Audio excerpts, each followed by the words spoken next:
Bienvenidos a un nuevo capítulo de El Hampa Bruta, el canal donde desentrañamos las historias más complejas del crimen organizado, no con el fin de glorificarlas, sino para entender cómo nacieron, se expandieron y, sobre todo, las consecuencias que dejaron a su paso. Aquí no hay adornos ni sensacionalismo, solo un relato dramatizado con rigor documental y sin censura sobre aquellos que han cruzado la línea entre el poder y la violencia, dejando una huella imborrable en la historia.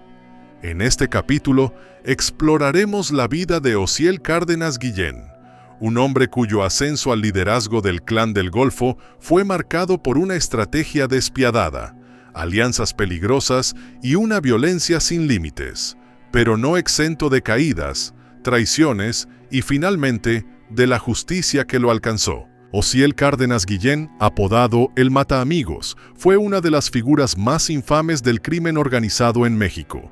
Su historia está marcada por una ascensión imparable en el tráfico de narcóticos, donde la brutalidad y la estrategia se entrelazaron para crear uno de los imperios criminales más poderosos y temidos de América Latina. Y recuerda, si te apasionan estas historias que desvelan el funcionamiento de las redes más complejas del crimen, te invitamos a unirte a nuestra comunidad. Suscríbete, activa la campanita, comparte y comenta. Esto no solo nos ayuda a seguir creciendo, sino que también asegura que estas realidades no caigan en el olvido. Además, si deseas apoyar aún más, puedes unirte a nuestra membresía y ser parte de El Hampa Bruta de una manera más cercana. Y ahora sí, prepárate para conocer a fondo la historia de Osiel Cárdenas Guillén, un hombre que, a través de la brutalidad y la estrategia, construyó uno de los imperios criminales más temidos de México. Nacido en mayo de 1967 en Matamoros, Tamaulipas, en una familia de escasos recursos, lo que no impidió que desarrollara una ambición que lo llevaría a controlar, en un futuro cercano, uno de los grupos criminales más peligrosos del país. A principios de los años 90, Osiel trabajó en diversos oficios como mecánico y mesero, pero rápidamente se vio atraído por el mundo del tráfico de narcóticos, un mundo que se expandía vertiginosamente a medida que las rutas de drogas hacia Estados Unidos se volvían más rentables. El Clan del Golfo, en ese entonces liderado por Juan García Ábrego, fue el primero en captar su atención. Tras la captura de Ábrego en 1996, Cárdenas vio la oportunidad de ascender dentro de la organización. Junto a Salvador Gómez Herrera, el Chava, asumió el liderazgo del cártel, consolidando su poder mediante alianzas estratégicas y, sobre todo, mediante la eliminación de rivales. A medida que el Clan del Golfo se fortalecía, también lo hacía la violencia que caracterizaba sus operaciones. La guerra entre clanes se intensificó y el control de las rutas hacia Estados Unidos se convirtió en un elemento clave para definir quién dominaría el tráfico de narcóticos en México. Tamaulipas, el hogar de Cárdenas, se convirtió en el epicentro de esta lucha, con la ciudad de Nuevo Laredo como uno de los puntos más estratégicos y disputados. Fue allí donde Cárdenas y el Clan del Golfo se enfrentaron directamente al Cártel de Sinaloa, que también luchaba por hacerse con el control de la frontera. Osiel Cárdenas Guillén era conocido por varios apodos, como El Loco, Memo, El Patrón, Padrino y El Viejón, pero el más destacado fue El Mataamigos. No solo consolidó su poder en el tráfico de sustancias ilícitas, sino que también se involucró en actividades como secuestros y extorsiones, expandiendo su imperio criminal más allá de las fronteras de México. Aprovechando su habilidad para formar alianzas estratégicas, incluidos clanes colombianos, Cárdenas tomó control de rutas cruciales para el tráfico de cocaína. No dudó en aplicar tácticas brutales para deshacerse de cualquier amenaza, incluso de aquellos que alguna vez fueron aliados. La muerte de Salvador, el Chava Gómez, uno de sus socios cercanos, es un claro ejemplo de su despiadada forma de operar. Se dice que presuntamente Cárdenas ordenó su eliminación, lo que le valió el apodo de El Mata Amigos por su disposición a eliminar a quienes representaran un obstáculo para su ascenso. Durante este periodo, el Clan del Golfo se consolidó como una de las organizaciones más poderosas y la influencia de Cárdenas se extendió a otras regiones, desatando un reinado de terror. La violencia alcanzó niveles extremos en su lucha por el control de las rutas del tráfico de sustancias ilícitas, enfrentándose especialmente al Cártel de Sinaloa. A pesar de la caída de varios miembros de su organización, Cárdenas mantuvo el control gracias a su estrategia y dominio sobre el negocio del tráfico de narcóticos. La historia de Osiel Cárdenas Guillén es una de ascensión vertiginosa, marcada por enfrentamientos armados, ejecuciones y secuestros, lo que permitió la expansión de su imperio. Los Zetas, el brazo armado, jugaron un papel clave en la violencia que marcó el tráfico de narcóticos en México, llevando el control de los territorios a nuevas alturas. Este periodo violento no solo dejó una huella en la historia del crimen organizado mexicano, sino que también sentó las bases para nuevas luchas por el poder tras su caída. A finales de los 90, Cárdenas tomó una decisión estratégica que cambiaría para siempre el curso del narcotráfico en México. Reclutó a un grupo de exmilitares de élite desertores del ejército mexicano, quienes inicialmente formaron parte de su protección personal y más tarde serían conocidos como los Zetas, el brazo armado del Clan del Golfo. Las circunstancias que rodean la formación de los Zetas han sido objeto de múltiples investigaciones y análisis, y algunas de las afirmaciones aquí presentadas se basan en diversas interpretaciones de los hechos documentados. Aunque Osiel Cárdenas Guillén fue clave en la consolidación de los Zetas, no fue su fundador directo. La creación de los Zetas se atribuye principalmente a Ceferino Peña Cuéllar, alias Don Cefe, quien, según diversas fuentes, ya había comenzado a reclutar exmilitares para fortalecer la estructura del Clan del Golfo.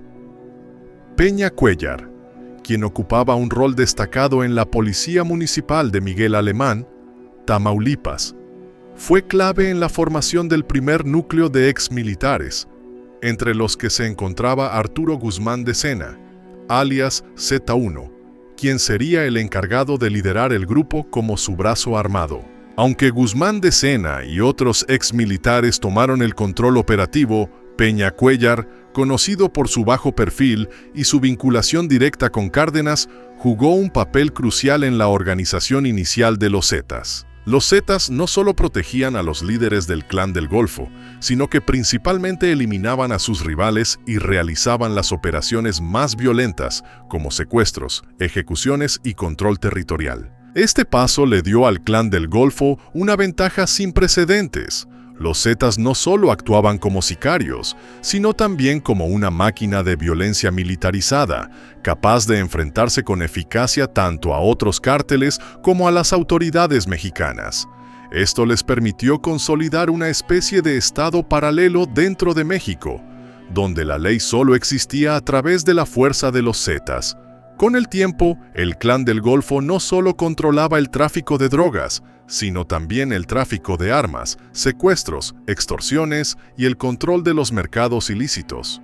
Los Zetas marcaron un antes y un después en la historia del tráfico de narcóticos mexicano, dando paso a una nueva era de violencia extrema, caracterizada por el uso de armamento militar, torturas y ejecuciones públicas como forma de intimidación y control. No obstante, este ascenso violento no estuvo exento de riesgos. Cárdenas Guillén no solo tenía que enfrentarse a los rivales tradicionales del Clan del Golfo, sino también a las fuerzas de seguridad mexicanas y a la DEA, que intensificaron sus esfuerzos para detenerlo. Su creciente poder no pasó desapercibido, y las autoridades mexicanas comenzaron a presionar de manera más agresiva. Esto culminó en el operativo de 2003, que resultó en su captura en Matamoros, Tamaulipas.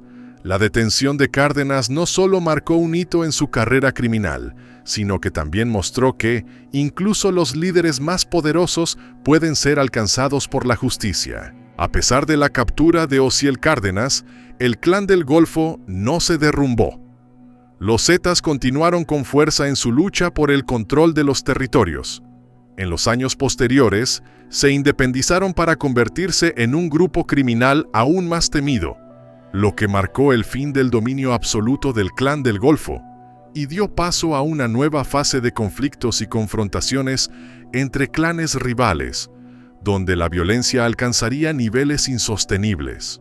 La historia de Osiel Cárdenas Guillén alcanzó su punto culminante en 2003, cuando fue capturado en Matamoros, Tamaulipas. A pesar de su influencia y poder, Cárdenas no pudo escapar de la red de seguridad montada por las autoridades mexicanas y estadounidenses. Este operativo marcó el fin de una era para el Clan del Golfo, pero no significó la desaparición de la organización. Fue solo el principio de una nueva fase, en la que los zetas continuaron operando con violencia extrema y desbordando las capacidades de las fuerzas de seguridad. Por otro lado, el Clan del Golfo perdió fuerza, pero logró mantenerse en pie, con nuevos líderes que intentaron continuar con el legado de su antiguo jefe. Mientras tanto, Cárdenas enfrentó cargos de narcotráfico, lavado de dinero y delincuencia organizada en México y Estados Unidos. En 2007, Osiel fue extraditado a Estados Unidos, donde enfrentó una serie de acusaciones relacionadas con el tráfico de narcóticos. A pesar de estar tras las rejas, su influencia seguía siendo palpable en el mundo criminal. Durante su juicio, Cárdenas se declaró culpable de cargos de narcotráfico y en 2010 fue condenado a 25 años de prisión, de los cuales cumplió 14. El regreso de Cárdenas Guillén a México en 2024, tras cumplir más de 14 años en prisión, reavivó la memoria de su reinado en el crimen organizado. A pesar de su avanzada edad, su nombre sigue teniendo un peso simbólico en el mundo criminal. En su país natal, la situación es compleja. Enfrenta múltiples cargos penales relacionados con el tráfico de narcóticos, el crimen organizado y el lavado de dinero. La fragmentación del Clan del Golfo, sumada a la aparición de nuevos grupos rivales, ha cambiado el panorama del crimen organizado en el país. La influencia de Cárdenas, sin embargo, sigue presente en las tácticas y estrategias utilizadas por los cárteles actuales. Su habilidad para combinar la violencia militarizada con el tráfico de drogas y otras actividades ilícitas dejó una huella indeleble en la historia del crimen organizado mexicano. Hoy, su legado continúa pesando sobre el país. La captura de sus hermanos, como Tony Tormenta, su captura misma y la disolución de los zetas solo demuestran que el poder en el mundo criminal es efímero. Sin embargo, la influencia de Osiel Cárdenas Guillén, el hombre que fundó un imperio con la sangre de sus enemigos y aliados, permanece como un símbolo de los excesos y la brutalidad que definieron su reinado. Aunque el Clan del Golfo ha perdido poder, el impacto de su liderazgo sigue siendo evidente en las tácticas violentas y las disputas territoriales que continúan moldeando el tráfico de narcóticos mexicano. La historia de Osiel Cárdenas Guillén es una de tragedia, ambición desmedida y violencia insostenible. Es un recordatorio de las profundas raíces del tráfico de narcóticos en México, donde las estructuras de poder y corrupción han permitido que el crimen organizado florezca durante décadas. El impacto de su legado sigue presente, no solo en la memoria de aquellos que vivieron la violencia de su reinado, sino también en las tácticas que continúan utilizándose hoy en día por otros grupos. La lección aquí es clara: el poder obtenido a través de la sangre y el sufrimiento tiene un precio, y tarde o temprano, la justicia encuentra su camino. Gracias por acompañarnos en este viaje a través de la historia del crimen organizado. No olviden suscribirse, dar like y activar la campanita para no perderse nuestras próximas investigaciones. Recuerden que en El Hampa Bruta no glorificamos el crimen, solo lo narramos para entender las fuerzas que han moldeado nuestro mundo. Nos vemos en el próximo capítulo. Hasta entonces.